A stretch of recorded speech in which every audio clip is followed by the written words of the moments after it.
আজ আমাদের ধারাবাহিক রুহানি অনুষ্ঠানে আমরা কিছু আলোচনা করিব সিরাতাল মুস্তাকিমের আরো এক তথ্য সম্পর্কে, এবং উক্ত উল্লেখকৃত সেই তথ্য হইল জাহির বাতিন উভয় নিয়মের ইবাদতকৃত ফলাফল সম্পর্কে আমাদের আজকের পর্বে সঠিক দলিল প্রমাণ সহ এবং আধ্যাত্মিক দৃষ্টি অনুসারে সম্পূর্ণ দেহতত্ত্বের হিসাব অনুযায়ী কিছু আলোচনা করা হইবে।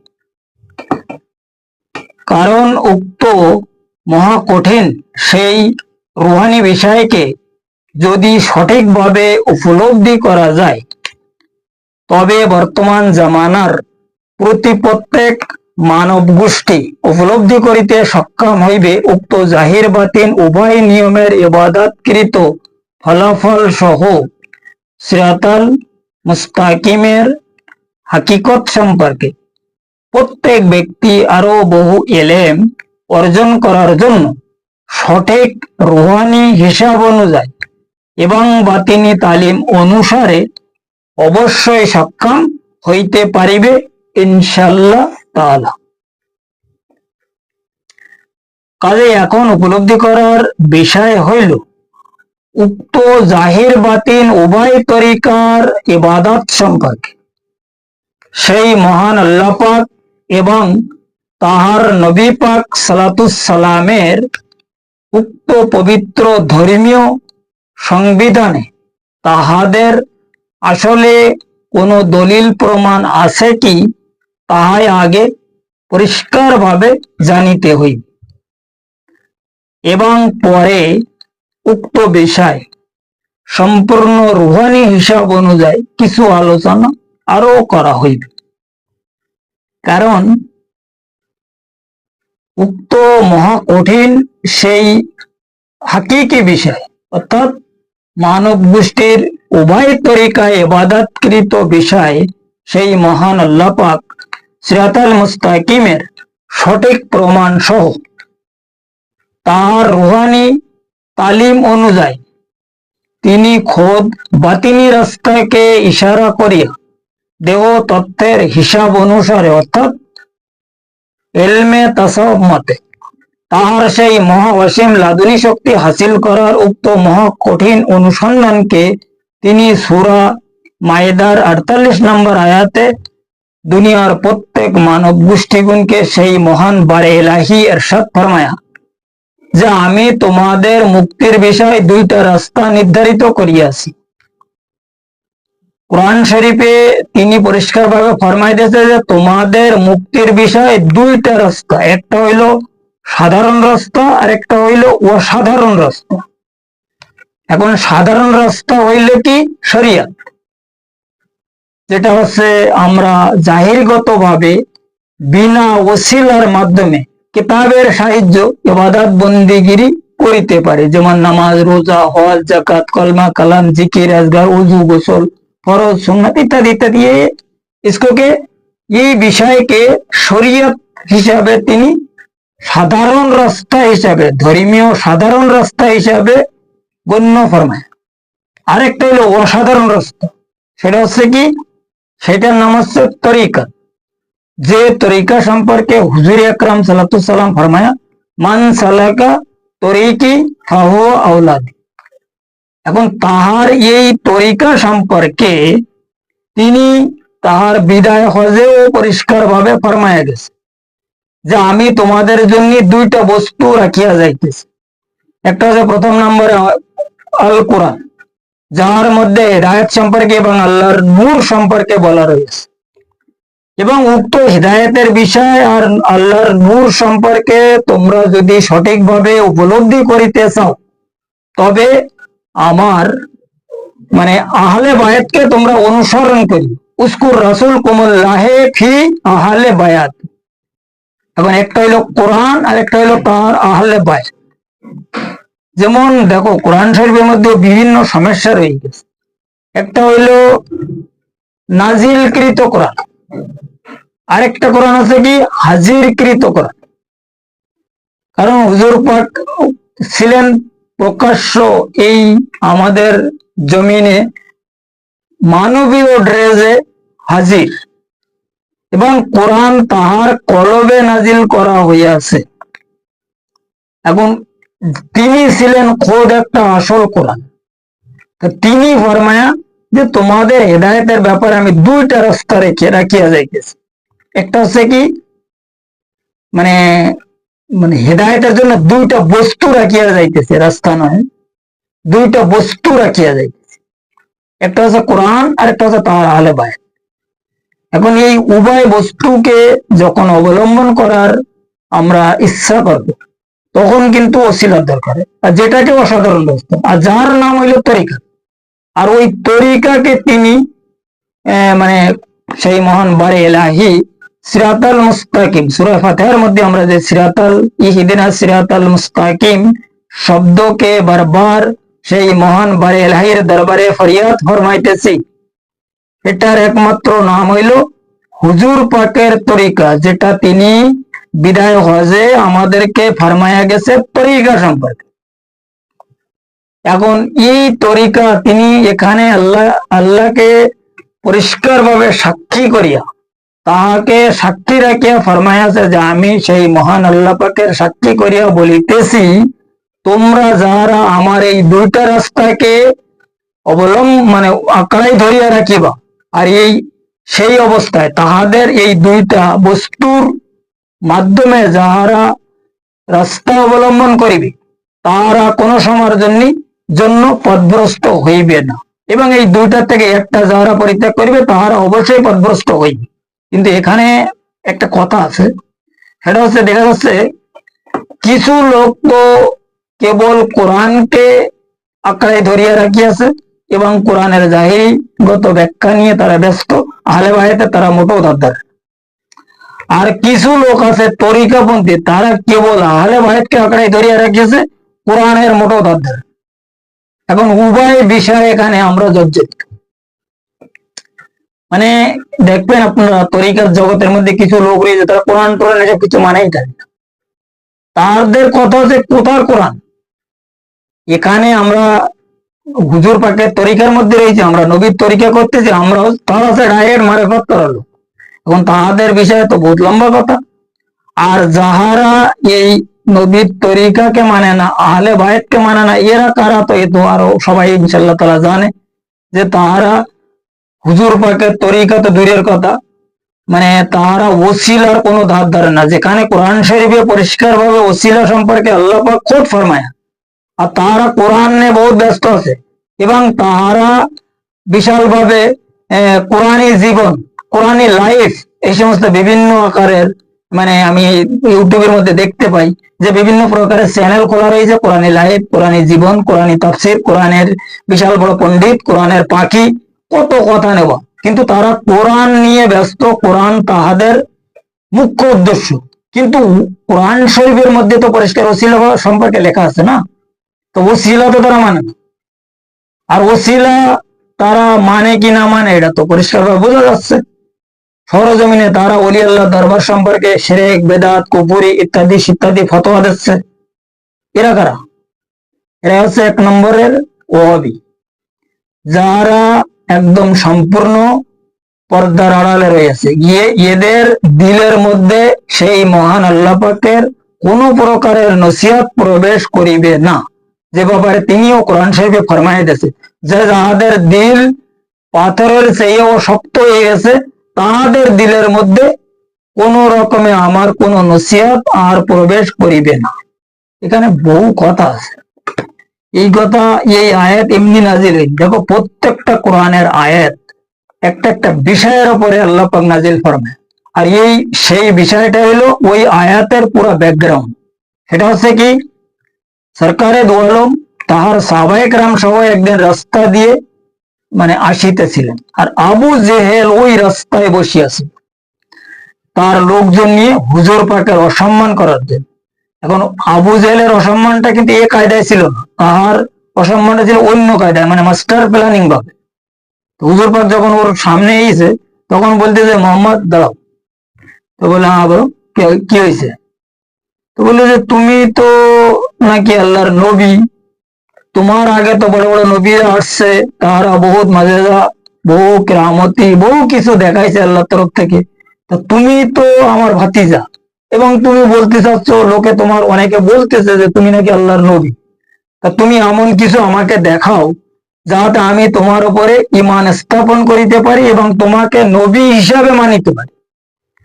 তখন হুজুর পাক বললে, তুই বল কি দেখতে চাচ্ছিস, তুই তোর উদ্দেশ্যটা কি? তখন বললে, আচ্ছা তুমি বলো যে তোমার আমার এই হাতের মধ্যে কি আছে। মানে ওর হাতের মধ্যে আগের থেকে কিছু পাথর, ও পাথরের টুকরা ও ম্যানেজ করে হাতের মধ্যে রাখিয়াছিল, আর ওই হাতের মুঠ বন্ধ ছিল, ঠিক এইভাবে বন্ধ ছিল। তো ওই হাত উঠাই বলতেছে যে তুমি বলো আমার এই হাতের মধ্যে কি আছে। তখন হুজুর পাক বলল যে তোর এই হাতের মধ্যে যা আছে ওদের কাছে জিজ্ঞাসা কর, আমি কেটা। তখন না আবু জেহেল একটু গরম হয়ে গেছে, কারণ আবু জেহেল ওনার চাচা ছিল আর উনি ছিলেন ভাতিজা।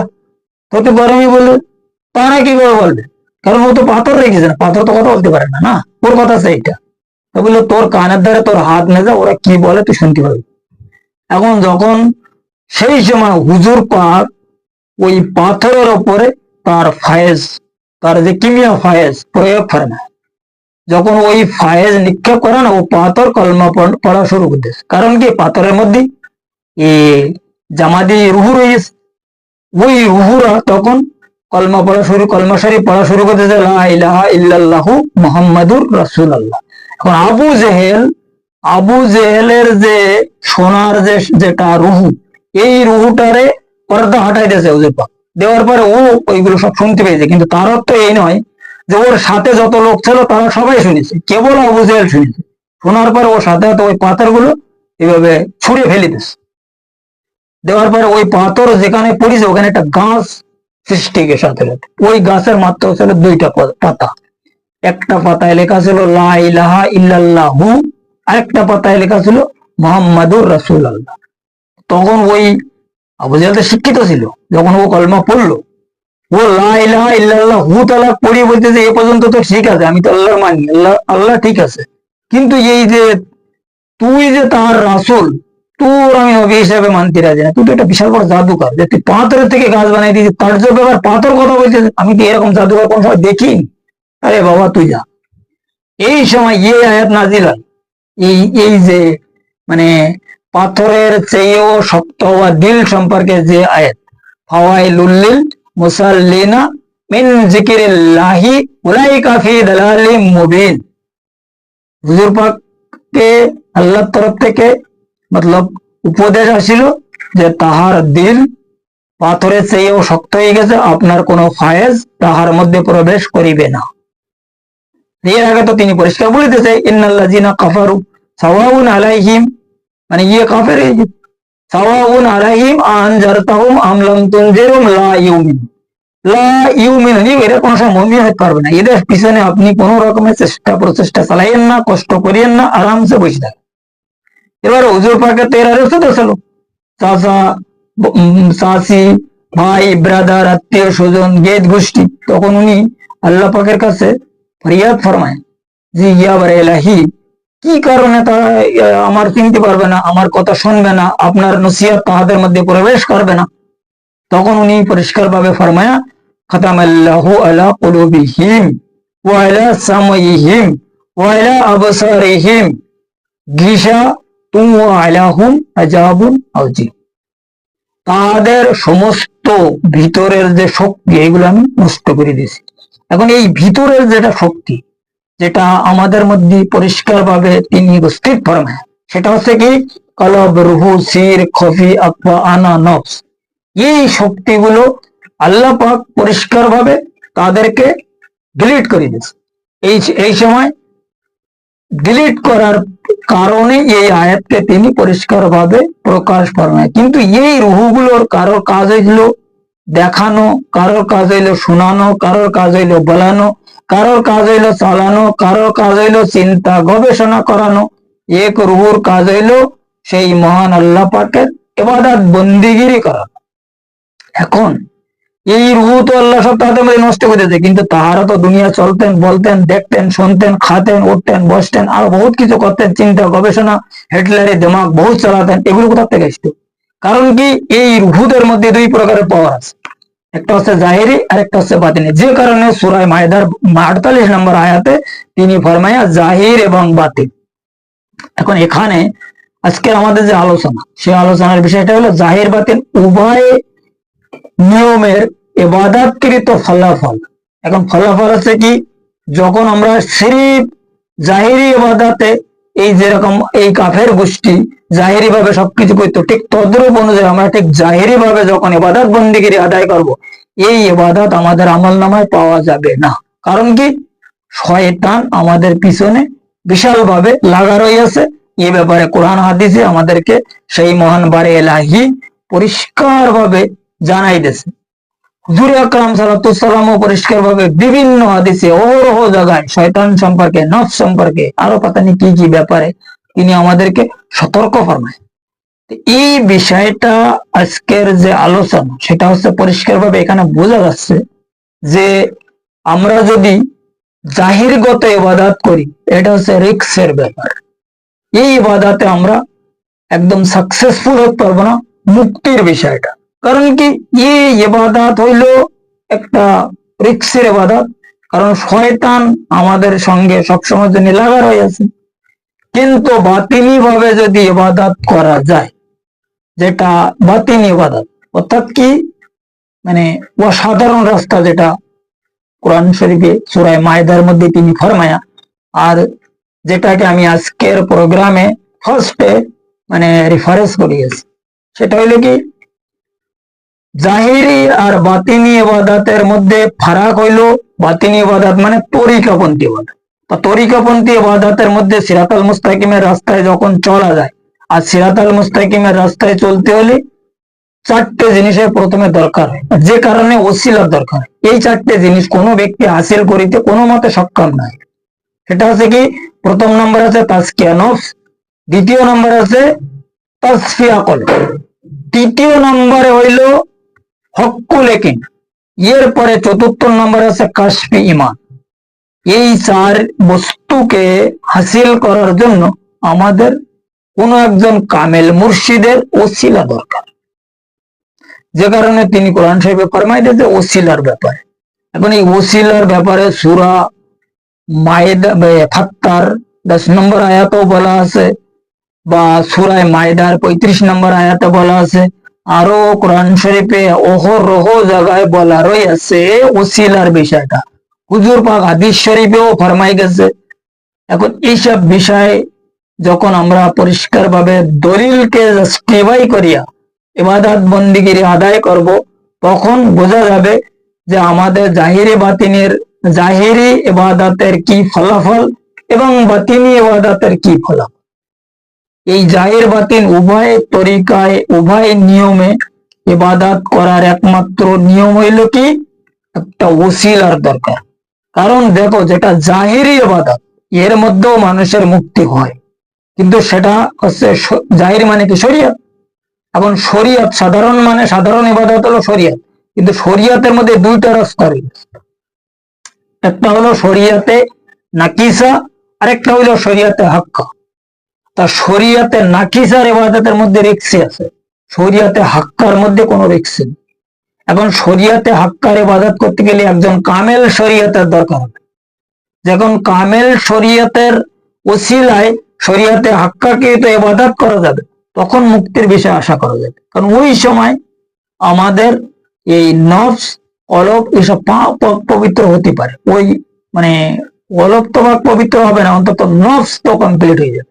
তো যখন নফস কমপ্লিট হয়ে যায়, তখন ওই ব্যক্তিকে আল্লাহ একজন কামেল তরিকাতের সঙ্গে মিলাই দেয়, যে ব্যাপারে তিনি কোরআন শরীফে ফরমায়া, ওমাই ইউদলিল ফালান তাজিদ লা ওলিয়া মুরশিদা। এখন ওই মুর্শিদ যিনি কামেল মানে তরিকাত, ও কি করে, নফসের অ্যারেস্ট করে দেয়। এখন নফসের অ্যারেস্ট করে ওর যে গন্তব্য স্থান, এটা হচ্ছে আমাদের নাভি স্থান। এখানে তার নূরের একটা গোলা লাগাই দেয় যে তুমি এর মধ্যে বসবাস করো। আর এই কলবের উপরে যত পর্দা সর্দা আছে এই সব কেটে কুটে সাফ করে ওই কলবের ইসমে আজমের লোকমা দেয় যে তুমি ইয়ে পড়ো আল্লাহু আল্লাহু আল্লাহু এ জিকির করো, যেভাবে হুজুর ফরমায়া লিকুল্লি শাইইন সিকালা সিকালাতুল কুলুব জিকির আল্লাহ। মানে দিলকে সাফাই করার একমাত্র উপায় হলো সেই মহান আল্লাহ পাকের জিকিরে ইসমে আজম। এই ছাড়া দিল সাফাই করার আর কোনো মেডিসিন মোটেও নেই। তাই যে যতই জিকির করো, খফি জিকিরের মাধ্যমে কোনো সময়ের জন্য দিল সাফাই হইবে না। জলি জিকিরের দরকার আছে। এখন জলি জিকির ওই সময় কাজ করবে যখন আমরা কোনো কামেল তরিকাতের মাধ্যমে এই জিকির হাসিল করিতে পারবো, আর ওনার ওসিলার মাধ্যমে যখন এই জিকির আমরা ইস্তেমাল করিব। হয়তো কেউ মনে করতেছে যে আমরা কারোর কাছ থেকে তো জিকির নিয়ে নিয়েছি, এখন সেই ব্যক্তি তো কামেল তরিকা অর্থাৎ মর্দে কামেল, এখন আমাদের আর কি চিন্তা, ওনার আর আমাদের কোনো দরকার টরকার নেই। জিকির আমরা যখন পেয়ে গেছি, ইসমে আজমের কিছু পরিচয় আমাদের মধ্যে মানে ফলাফল আমাদের মধ্যে দেখা গেছে, আমরা উপলব্ধি করিতে সক্ষম হয়ে আছি, ওনার আর কোনো দরকার নেই। আমি আমার মতন জিকির করে সিরাতাল মুস্তাকিমের রাস্তায় চলা শুরু করে দেবো, আর আমি গন্তব্যস্থল পর্যন্ত পৌঁছে যাবো। অথবা মুক্তির বিষয়টা তো কমসে কম আমার সাকসেসফুল হয়ে যাবে। এইগুলো অত সোজা না। শুধু জিকিরে কলব হাসিল করার পরে এই রাস্তা অতিবাহিত করা যায় না। কারণ কি, শয়তান আমাদের আগে পিছে লাগা আছে। যেমন এর আগে আমি কোনো ভিডিওতে বলি ফরমায় আছি যে আমরা যদি আউট অফ কান্ট্রি যাওয়ার জন্য চিন্তা ভাবনা করি, তাহলে পাসপোর্ট ভিসার আসলে আমাদের কিন্তু প্রয়োজন হয়। এখন এই পাসপোর্ট ভিসা যদি আমাদের না থাকে, কাস্টম অফিসে সামনে বর্ডার এলাকায় যাওয়ার সাথে সাথে কাস্টম অফিসাররা আমাদের মানে গ্রেফতার করিয়া ওই মানে কাস্টডির মধ্যে পরিষ্কার ভাবে রাখিয়া দেয়। ঠিক তদ্রূপ নিয়ম অনুযায়ী সিরাতাল মুস্তাকিমের রাস্তায় বিনা গাইডে যদি কোনো ব্যক্তি চলার চিন্তা ভাবনা করে, তো ওই ব্যক্তিকে শয়তান গ্রেফতার করিয়া তার কাস্টডির মধ্যে রেখে। কারণ কি, সিরাতাল মুস্তাকিমের রাস্তায় শয়তান পরিষ্কার ভাবে টোল ট্যাক্স লাগাইয়ে বসে আছে। এখন ওই টোল ট্যাক্সকে ওভারটেক করার জন্য, ওই জায়গায় থেকে বাঁচার জন্য একজন সুশিক্ষিত কামেল তরিকাত অর্থাৎ মর্দে কামেলের ওসিলা দরকার। আর সিরাতাল মুস্তাকিমের রাস্তায় শয়তান আছে কি না আছে এ ব্যাপারে কোরআন শরীফে সূরা আরাফে কেউ যদি ভালোভাবে তালাশ করে, উপলব্ধি করিতে সক্ষম হইবে যে শয়তান কোথায়, কোন জায়গায়, কোন অবস্থায় বসে আছে। মসজিদ নববীতে, না কাবা শরীফের গেটে, না মাদ্রাসার ওই চেয়ারে, না কোন জায়গায় বসে আছে, সে ভালোভাবে উপলব্ধি করিতে সক্ষম হয়। কারণ শয়তান খুব ভালো করে জানে যে এই সমস্ত রাস্তা, এই মসজিদ, কাবা, মাদ্রাসা বা মক্তব আরো ইত্যাদি যে সমস্ত জাহিরগত রাস্তা, এই রাস্তা কোন সময়ের জন্য আল্লাহ পর্যন্ত যায়। সে জানে যে সিরাতাল মুস্তাকিমের যে রাস্তা ইয়ে সোজা আরশে আজিম পর্যন্ত পৌঁছে গেছে। কারণ ইয়ে রাস্তা তো সাধারণ রাস্তা নেই, ইয়ে অসাধারণ রাস্তা, ইয়ে হইলো রুহানি রাস্তা, ইয়ে উপরের দিকে গেছে। ইয়ালমে নাসুর থেকে মালাকুত, আনকাবুত, জবরুত, লাহুত, ওয়াহাদিয়াত, এর পরে আহাদিয়াতে এই রাস্তা সামিল হয়ে গেছে। এখন আহাদিয়াত হইলো আমাদের গন্তব্য স্থান। এই গন্তব্য স্থানে আমরা যে সময় উপস্থিত হইতে সক্ষম হইব, তখনই আমাদের মুক্তির বিষয়টা আমরা উপলব্ধি করিতে সক্ষম হব। এ দেহ যায় না বেটা, যাবে আমাদের ভিতরে যে রুহানি ফাংশন আছে, যে রুহগুলোকে সেই মহান আল্লাহ পাক আমাদের মধ্যে উপস্থিত ফরমায়া তাহার আমানত বস্তু হিসাবে। যে আমানত সম্পর্কে বর্তমান সমাজের মধ্যে বিভিন্ন মানে ভিডিওতে বিভিন্ন মহোদয়রা বিভিন্ন কায়দায় কথাবার্তার বলিতেছে, ইয়ে বস্তু আমানত, সে বস্তু আমানত, ও বস্তু আমানত। এরা তো ওই ব্যক্তি যারা কোরআনের ধার ধার না, কেবল আলে বাহেত নিয়ে ব্যস্ত। কোনো কায়দায় হয়তো তার কোনো যিনি মুর্শিদ, ও হয়তো মনে করো একজন ফকরে বা করমলা ওলি। এখন ফকরে বা করমলা যে ওলি, ইয়ে তো জিকির কলব সম্পর্কে কোনো খবরই রাখে না।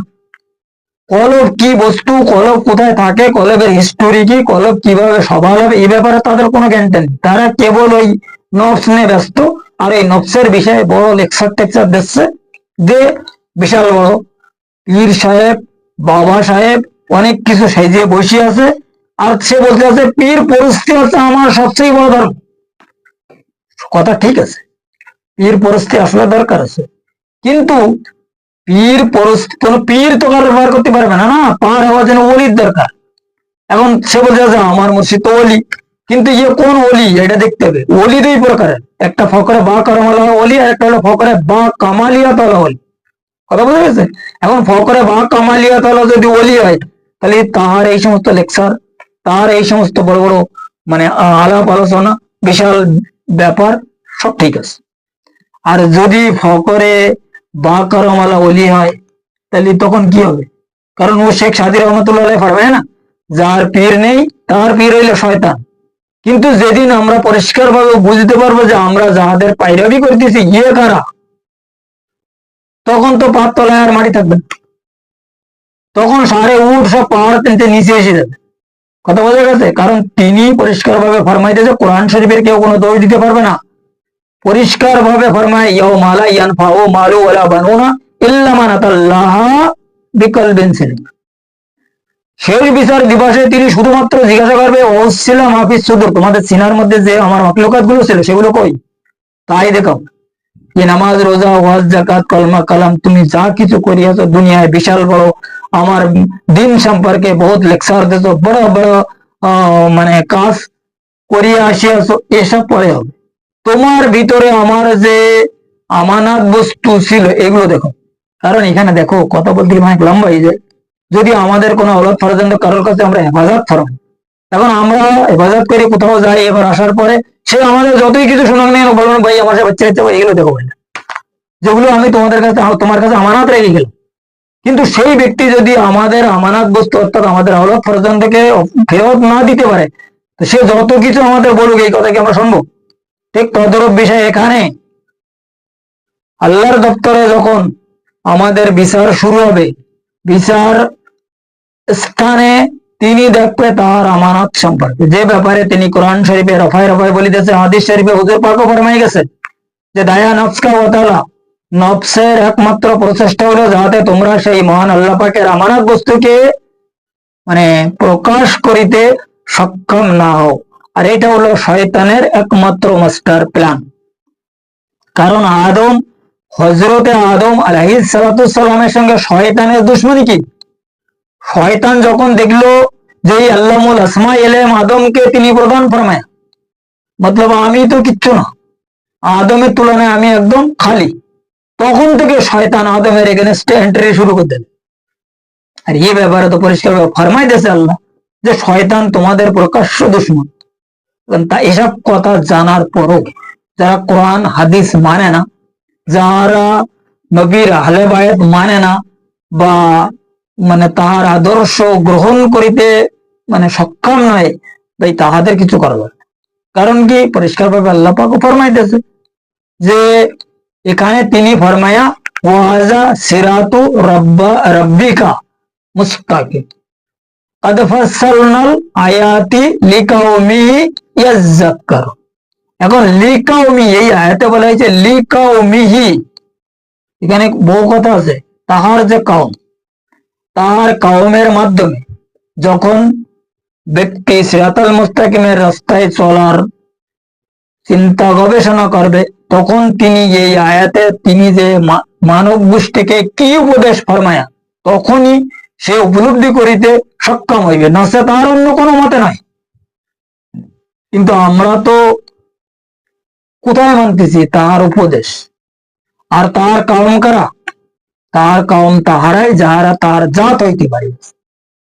এখানে পরিষ্কারভাবে তিনি আরো ফরমায় না ওয়াতাসিমু বিহাবলিল্লাহি জামিউ, যারা এই সাধারণ মানব গোষ্ঠীর পরিষ্কার জামিনদার হইতে পারিয়াছে, তাহারাই হচ্ছে তাহার কাউম। তাদের কলবে আল্লাহ খোদ বসবাস করে। এবং ওই কলব যদি মানে পরিষ্কারভাবে কেউ হাসিল করিতে পারে, তখন সেই ব্যক্তির মধ্যেও আল্লাহ এবং তার মুর্শিদ যার মাধ্যমে সে হাসিল করে, সেও তাহার মধ্যেও এই বস্তু হাসিল হইয়া যায়। যার কারণে হযরত মাওলানা জালালউদ্দিন রুমি রহমাতুল্লাহ আলাইহি এক মুকামে তার মুসনবী শরীফ কিতাবের মধ্যে ফরমায়া, দিল বদস্তে আবার কে হজ্জে আকবর। কারণ তিনি বলে আমার দিল তো আল্লাহ আল্লাহ জিকির করিতেছে, আবার ওই হজ্জে আকবরের আমার কি দরকার? হজ্জে আকবরের আমার কোনো দরকার নেই। সদ হাজারা কাবা এক দিল বেতার হস্তে, মানে সদ হাজারা কাবা মানে তিনি বলতেছে 10 লাখ কাবার সমান আমি যে কাবা, ওই কাবাকে আমি হাসিল ফরমায়াস, আমার আর ওই কাবায় যাওয়ার কোনো দরকার নেই। এরপরে তিনি আরো ফরমায়া, কাবা বুনিয়াদে খলিলে আজর হস্তে, দিল গুজার গাহে জলিলে আকবর হস্তে। এই মক্কার যে কাবা, ইয়ে তো হজরতে ইব্রাহিম আলাইহিস সালাম সেই মহান আল্লাহ পাকের জালালি হুকুমে তিনি নির্মাণ ফরমায়া। কিন্তু সেই মহান আল্লাহ পাকের যে জালালি কাবা, তিনি তাহার নিজ হস্তে নূরে মোহাম্মদী দ্বারায় আমার মধ্যে সৃষ্টি ফরমায়া, ওই জালওয়ায় আমার দিল মরি গেছে। এই জন্য আমার আরো ওই এইসব কাবা টাবার যাওয়ার কোনো শক্তি নেই। দিল গুজার গায়ে মানে দিল মরি গেছে, জলিলে আকবর হস্তে। এই যে এসব কথাবার্তা এইসব যে বড় বড় মহাদাইরা ফরমাই গেছে, হযরত মাওলানা জালালউদ্দিন রুমি কোনো সাধারণ ব্যক্তি ছিলেন, যিনি 119 ভাষায় পড়ালেখা করিয়াছে। সে কোন ধরনের ব্যক্তি ছিল? যিনি তার কিতাবের মধ্যে বলিয়াছে, আমি কোরআনের মগজকে উঠাইয়া মুসনবী শরীফ লিখিয়া দিয়াছি, আর হাড় হাড্ডি কোরআন শরীফের মধ্যে রাখা রইয়াছে, যাহা নিয়ে দুনিয়ার কুত্তারা সবাই কামড়া কামড়ি করিতেছে। এখন এই অবস্থা হচ্ছে না দুনিয়া। হযরত মাওলানা জালালউদ্দিন রুমি কোনো ভুল কথা বলেনি তো। এখন 3-20-13 ফেরকার মধ্যে আমরা যে জড়িত, এই ব্যাপারটা তিনি ওখানে বলেছেন ওনার কিতাবের মধ্যে। ওনার মুসনবী শরীফ কিতাব যদি কেউ পড়ে ভালোভাবে বুঝতে পারবে, আর এটা যদি কেউ জাস্টিফাই করে। এখন এই হইল জাহির বাতিন উভয় নিয়মের ইবাদতকৃত ফলাফলের সঠিক পরিচয়। এই ব্যাপারে যদি আজকের আমাদের যে আলোচনা, এই আলোচনার বিষয়ে যদি আরো কারো পরিষ্কার ভাবে জানা বোঝার দরকার হয়, তো ডিসক্রিপশনে আমার নাম্বার দেওয়া আছে। এই নাম্বারের সাহায্যে কেউ যদি আমার সঙ্গে সম্পর্ক বা যোগাযোগ করে, তাদেরকে আরো পরিষ্কার ভাবে বুঝাই দেওয়া হইবে, দেখাই দেওয়া হইবে, শিখাই দেওয়া হইবে। যদি কেউ এই রাস্তায় চলিতে চায়, তাহাদের চলার জন্য গাইডও করা হইবে। কারণ সিরাতাল মুস্তাকিম টিভি অনুষ্ঠানের যে আলোচনা, এই আলোচনা যদি কেউ পরিষ্কার ভাবে নোট করিতে সক্ষম হয়, সেই ব্যক্তির মুক্তির বিষয়টা উপলব্ধি করিতে আর কোনো অসুবিধা মোটেও থাকিবে না। কিন্তু শুধু নোট করে উপলব্ধি করলে লাভ হবে না। যদি এই রাস্তায় চলা যায় একজন সুশিক্ষিত গাইড ম্যানেজ করিয়া, এবং যদি কেউ এই ধরনের গাইড না পায়, তারা যদি আমার সঙ্গে সম্পর্ক করে মোবাইলের মাধ্যমে, তাদের আমি গাইডিং করিব। এ ব্যাপারে আমি তো প্রত্যেকটা ভিডিওর মধ্যে বলি আসিয়াছি। আর এই ব্যাপারে তারা উপকৃত হবে কি না হবে, এটা তারা নিজেরাই খোদ উপলব্ধি করিতে সক্ষম হইবে। কারণ তারা যতক্ষণ পর্যন্ত গন্তব্যস্থলে না পৌঁছবে, ততক্ষণ পর্যন্ত আমি তাদের সঙ্গে থাকিব, এটা আমার কথা। কিন্তু এখানে কথা হচ্ছে, যদি কেউ ঠিক সিরাতাল মুস্তাকিমের নিয়ম অনুযায়ী কোরআন হাদিস এবং তাহার নিজে দেহকৃত রুহানি বিষয়কে সে মানিয়া চলার জন্য আমার হুকুমকে গ্রহণ করিতে পারে, সেই ব্যক্তির সঙ্গে থাকা হইবে, নচেত নয়। যে ব্যক্তির সঙ্গে আমি গাইড করব, সে নিজেই উপলব্ধি করিতে সক্ষম হইবে। কারণ দেখো, যদি কোনো ব্যক্তিকে এই জিন ভূত আসর করে, ওই ব্যক্তি কেবল দেখিতে, অন্য কেউ দেখতে পায় না। আর ওই ব্যক্তি উপলব্ধি করিতে পারে যে ওই জিন বা ভূত পেরে তার উপরে কি জুলুম নির্যাতন করিতেছে। ঠিক এ বিষয়টাও তদ্রূপ। সিরাতাল মুস্তাকিমের রাস্তা যারা অতিক্রম করিতেছে তাহারাই মানে উপলব্ধি করিতে সক্ষম হইতেছে যে তাহার মুর্শিদ বা কোনো গাইডওয়ালা তাহার সঙ্গে কিভাবে আগে পিছে গাইড করিতেছে। কথা বোঝা গেছে? যাই হোক, আজকের আলোচনা এই পর্যন্ত রাখা হইল। আগামী পর্বে সিরাতাল মুস্তাকিমের আরো অন্যান্য বিষয়, আরো কিছু সঠিক রুহানি আলোচনা মানব মুক্তির প্রমাণ সহ আধ্যাত্মিক দৃষ্টি অনুসারে করা হইবে। কারণ কি, দেখো, বর্তমান সময় আমাদের একমাত্র প্রয়োজন হইল সিরাতাল মুস্তাকিমের রাস্তা। সিরাতাল মুস্তাকিম ছাড়া কোন ব্যক্তি মুক্তির বিষয়ে আশা করিতে কোনো মতে সক্ষম মোটেও নয়। সিরাতাল মুস্তাকিমের যে বিষয়, এই বিষয়টা সম্পর্কে পরিষ্কারভাবে আল্লাহ পাক এবং সেই মহান নবী পাক তার সমস্ত গাইডের মধ্যে, তিনি যেটা ধর্মীয় কিতাবি গাইড, এই গাইডের মধ্যে ফরমায় আছে। আর হজরতে আদম আলাইহিস সালাম হইতে আজ পর্যন্ত দুনিয়ার জমিনে যত প্রকারের নবী রাসূল পয়গম্বর সহ ওলি আবদাল গাউস কুতুব ফুকরা সালেহিন বা মুজাদ্দিদ ব্যক্তিরা আবির্ভাব হয়েছে, প্রত্যেকে এই তালিম দিয়েছে, সিরাতাল মুস্তাকিমের তালিম। যে তালিম সেই মহান আল্লাহ পাক খোদ হযরত আদম আলাইহিস সালামকে দিয়ে দুনিয়ায় পাঠাইছিলেন, যেটার নাম আছে হাবলিল্লাহ। কথা বলা গেছে? আহলে বায়াত মানে কি? আহলে বায়াত মানে পুনর্জন্ম। এখন এই পুনর্জন্ম তখনই আমরা গ্রহণ করিতে সক্ষম হব যখন হাবলিল ওয়ারিদ জোড়া যাবে। কারণ আমরা যারা সাধারণ মানুষ, আমাদের ব্যাপারে আল্লাহ ফরমায়া নাহানু আকরাবু মিন হাবলিল ওয়ারিদ, এসে মিন হাবলিল।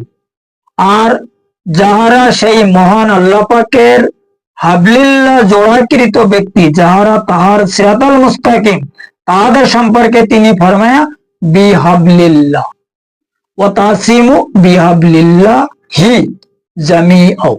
এরা হচ্ছে পরিষ্কার ভাবে জামিনদার। কথা বোঝা গেছে?